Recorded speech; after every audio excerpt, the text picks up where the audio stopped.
Hello, I'm Phil Svitek, and welcome to my review of His Dark Materials Season 2, Episode 3, Theft. If you've been joining me for this journey, this recap, thank you. And if you're just joining me for the very first time, well, welcome. I appreciate you joining me. The way I structure it, obviously it's all spoiler-filled. I assume that you've seen all the episodes, including this one. But in terms of my breakdown, I'm going to talk about it purely from the TV series side, and then in the second half, I'm going to also tie in the book. So I'll call spoilers before that happens, in case you haven't read the books and don't care to listen. That way, I don't ruin anything for you, okay? So, but as I said, everything overall is spoiler-filled in the sense that you, of course, need to see the TV series. So let's get into this. This was a very good episode for me overall. You know, last week was very Magisterium heavy. One of the things I did not realize was that the father who was, kind of became the leader of the Magisterium, he actually is the father of Daphne Keene. That's a very fun fact that I did not realize at the time. So that's cool.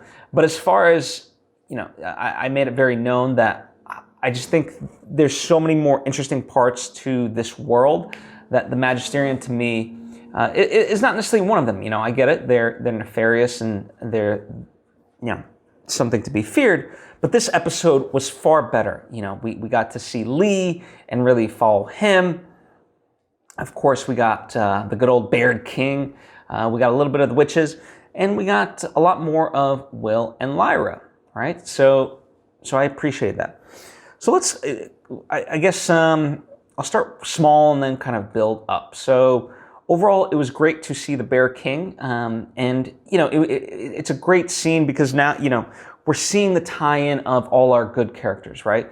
So Serefina, of course, she's concerned with the child, aka Lyra. And, her demon comes and speaks.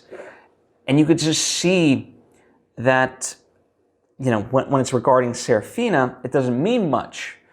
But when Lyra's name gets brought up, that's the whole thing. Season 1 did a wonderful job of forming the bonds of Lee and Iorek. And so now, when they find out that she's not necessarily in trouble, but could be in trouble, and she needs everyone's help, they're ready to step up, and it's genuine, right? So I do appreciate it. And so although we only got one scene of this, I thought it was a very well done, well executed, tender scene, and also shows the stakes because of what Lord Asriel, creating the whole, what it means for the world, and of course,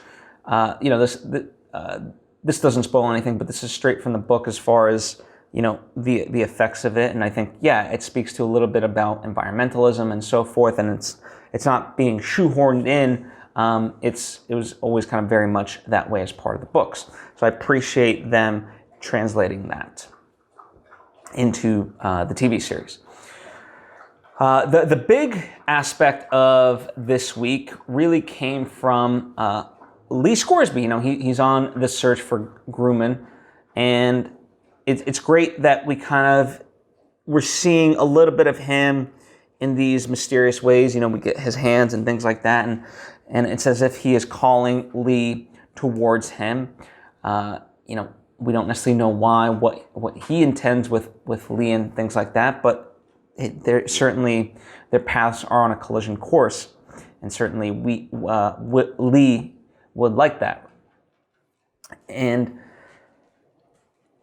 one of the great aspects of it, and right, so this is the type of the execution that I love, when Lee is huffing and puffing of is there anywhere the Magisterium hasn't penetrated? Then bam, they're right there, because of course they saw him within the bar and him asking too many questions, so to speak. And so in that regard, that to me is a good execution of how to utilize the Magisterium instead of seeing the inner workings and so forth. And then when that happens, of course, he's taken prisoner, and it's by happenstance in the best of ways, in some cases worst of ways, that Lee and Mrs. Coulter now, she's here at this pretty much exact same time. And so what I love about it, it leads to this incredible scene between them. And, excuse me, unlike most interrogation scenes, right, it plays in such unique and interesting way. Because, of course, you know, it's a cliche thing to have one of your characters not give in to torture and things like that, but the way it's executed is just so beautiful, and they have that connection and yet still remain at odds with each other, because the reason why Lee wants to get to Lyra is, even though on the surface Mrs. Coulter will say it's for love, it's still not seen as pure as for him. You know, there's a different... Lyra carries an importance for Lee that is both Lyra as a kid, as an individual, and then of course, you know, kind of this prophecy and so forth. So it's multi-layered. Whereas for Mrs. Coulter, not saying that anything's wrong with it, but Mrs. Coulter is just purely, you know, acting from mother instincts, and you know, nothing wrong with that. But again, it's just slightly different and nuanced, and so that creates, in spite of like seemingly similar goal, there's that tension. And I thought it was wonderful the way Lee was able to connect with that via the story about his father, and of course his demon at the end is like, oh, you know, you haven't talked about him in such a long time, but you handled it beautifully. And that was just kind of a nice affirmation of the pain that took, but it certainly shows the lengths Lee is willing to go to play his part, if you will, in all of this. So I thought really well executed and so forth, and the fact that Mrs. Coulter does what she does, you know, shows the humanity in her, you know, and so it's going to be interesting to see how this plays out. But man, Ruth Wilson is just she's just phenomenal in this role. I'm really loving it. I'm really loving it. So then, you know, as far as Mary's concerned, we got a little bit of an interaction with Lyra, and of course, you know, she doesn't quite understand who and what Lyra is either, but she understands her importance. And when you know, the cop comes, or the detective, whatever you want to call him, comes looking for her, of course she's going to protect Lyra and things of that nature. And I think it's very telling that her first question is Lyra okay?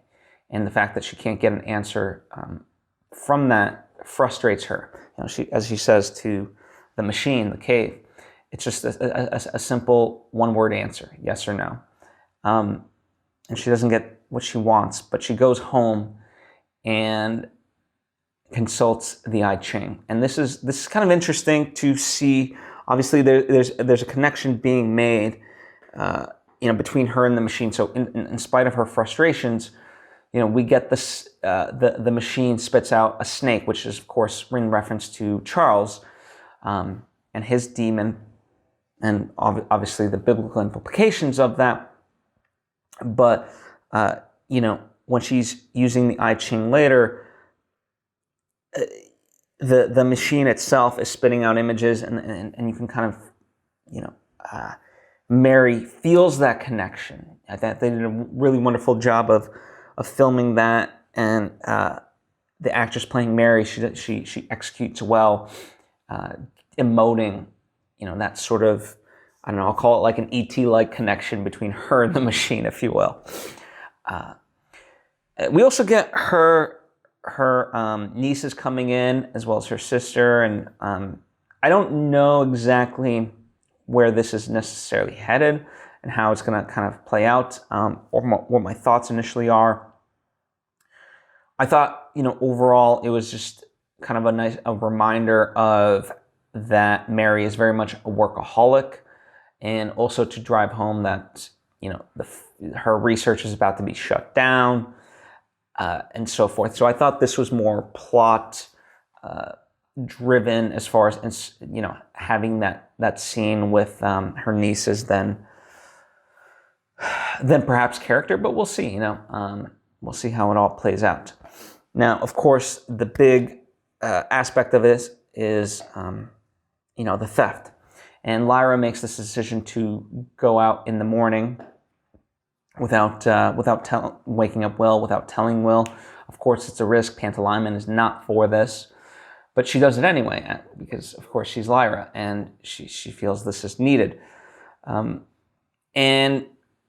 in that sense, I was kind of interested how they were going to play this because I was worried that Will would think Lyra was sort of a traitor, a liar.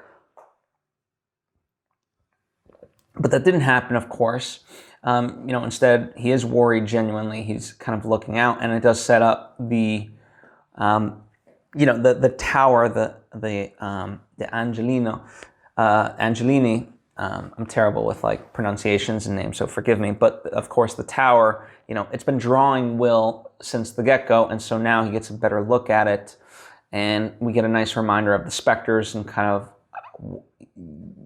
that Will could be teetering on the edge where the specters could get him, and of course he says he's not scared. But as Angelica is quick to point out, it's because he's never seen what it does to a human being, and so if he saw, maybe he would change his tune. And we always knew the tower was going to be kind of important, just by the motif repetition. But certainly by the end of the episode, we kind of understand why. There's something in there that Charles wants. Now, backtracking. This whole thing, we understand the dramatic irony of Charles being from both worlds and things like that. And I thought it was such a clever use of the word mother. Your mother would be worried, or something. I forget exactly what the line was. Lyra says, my mother would be worried. And, of course, Charles knows her mother, Mrs. Coulter. And so there's another nice double entendre there. The car scene in particular, to me, was very well done, simply because it's working on multiple layers. You have Pantalaimon, who's not in the car with Lyra, and so, of course, a Tesla or just any car really can go much faster than, perhaps Pantalaimon can fly. And so, you're trying to keep him at a certain distance within Lyra because, of course, if the connection gets too great, it severs, and that's not good, right? As we saw evidence of season 1. And so I thought that really played well, and so forth. And of course, it leads to then the alethiometer being stolen. And of course, that pains her and things like that, because it's in essence, it's like she's found, not only has she found her calling, but it's the one thing that can save her. And so to lose that, it's like she's lost all hope. And yeah, it's just absolutely devastating. And, of course, Pantalaimon being Pantalaimon, all I can do is I told you so type of thing.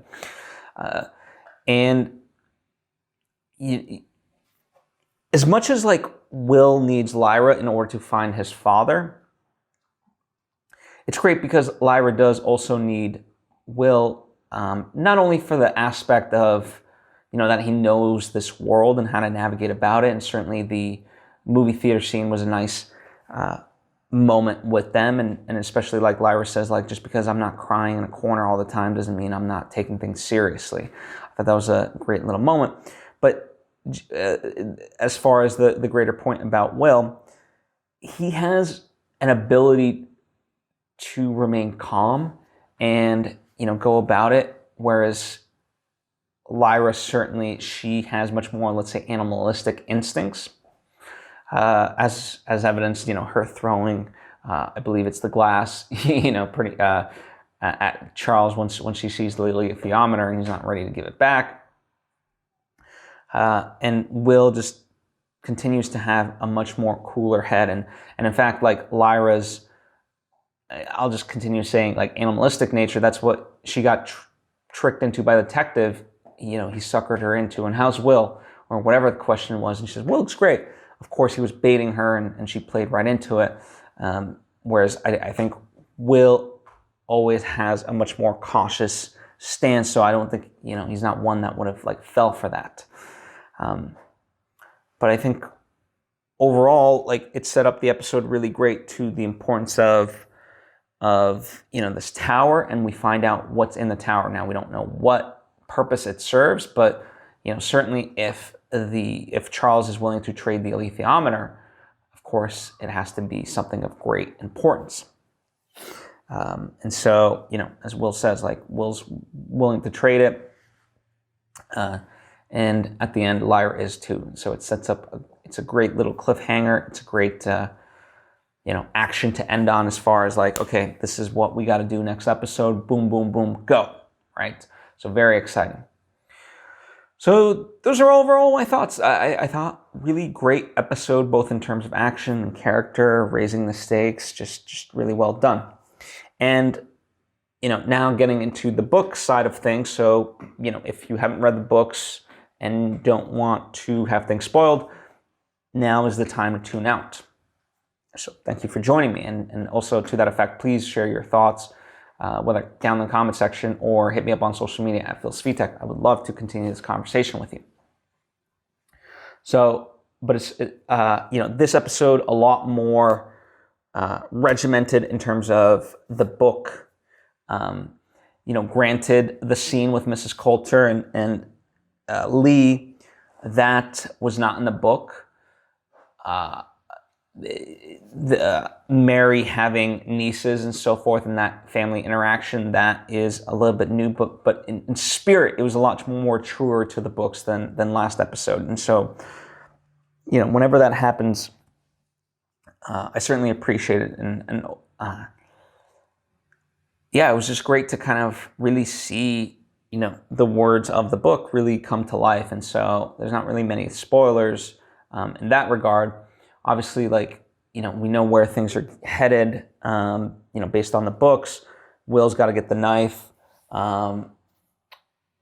If they're going to stick to the book, I'm really excited to see what's coming down the pipeline, because Will getting that knife obviously scars him. And so it's a brutal thing to have read in the book. And so to see that translated, next episode, we'll see how they pull it off. I think it's going to be great. And, of course, the person that is there is Angelica's brother. And so that's why she keeps looking up at the tower. And so how that's going to play out, I'm very curious as well. So overall, we'll see. Great episode. Looking forward to next episode. We'll see if they fully pull off the heist, or if it's just more of a matter of them getting the knife and then kind of stopping it there. And then next episode will be, getting the alethiometer and whatnot. But I'm looking forward to it. I think next episode we're going to get some Lee Scoresby and Grumman scenes, and I think that'll be interesting to see them together.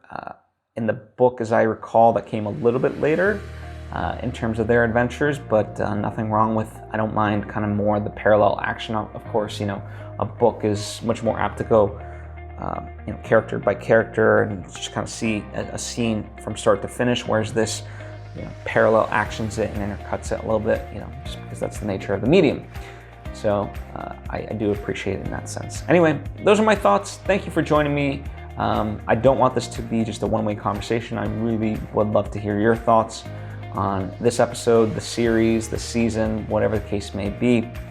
And looking forward to continuing this discussion of, a really great TV show based off of one of my favorite trilogies in the world. So thank you, and hope to see you next time.